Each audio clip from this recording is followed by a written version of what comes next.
जोशी उपचारको लागि संयुक्त राज्य अमेरिका जानुहुने भएकोले उहाँको मिति 2082 25 गतेदेखि 2082 3-13 सम्मको विधा स्वीकृत गर्ने, उहाँको अनुपस्थितिमा उहाँले सम्पादन गर्दै आउनुभएको कार्य गर्न सुदूरपश्चिम प्रदेशको प्रमुखलाई तोक्न सम्माननीय राष्ट्रपति समक्ष सिफारिस गर्ने पनि निर्णय भएको छ। त्यस्तै प्रकारले नेपाल सरकार मन्त्री परिषदको मिति 2081 12-11 गतिको निर्णय अनुसार गठित नेपाल राष्ट्र ब्याङ्कको रिक्त गभर्नर पदमा नाम सिफारिस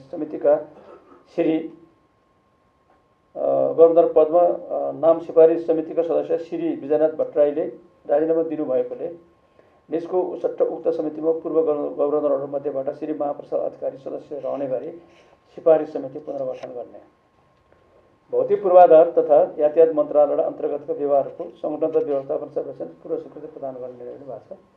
नेपाली सेनाका 1 जना सहायक रथीको उपरथी दर्जामा र 2 जना महासेनानीको सहायक रथी दर्जामा बढुवा गर्ने निर्णय पनि भएको छ। वन तथा वातावरण मन्त्रालय अन्तर्गत सुरक्षार्थ खटिएका करारमा कार्यरत सशस्त्र वन रक्षकलाई समेत पोसाक उपलब्ध गराउन स्वीकृति प्रदान गर्ने निर्णय भएको छ। आगामी आर्थिक वर्ष 2082-83 बाट स्थायी शिक्षक मध्ये प्राथमिक द्वितीय निम्न माध्यमिक तृतीय र माध्यमिक प्रथम श्रेणीका शिक्षकका लागि निजामती सरह ग्रेड सङ्ख्या र रकम कायम गर्ने। 5 स्थायी तथा अस्थायी प्रकृतिका कोटा, राहत, अस्थायी करार, साविक उच्च माध्यमिक विद्यालय, प्राविधिक धार र विशेष शिक्षाका सबै शिक्षकको प्रचलित कानुन बमोजिम दुर्गम भत्ता पाउने व्यवस्था गर्ने। सामुदायिक विद्यालयमा कार्यरत निजी स्रोतका शिक्षक तथा कर्मचारीलाई सामाजिक सुरक्षा कोषमा आबद्ध गर्न नियमावलीमा व्यवस्था गर्ने।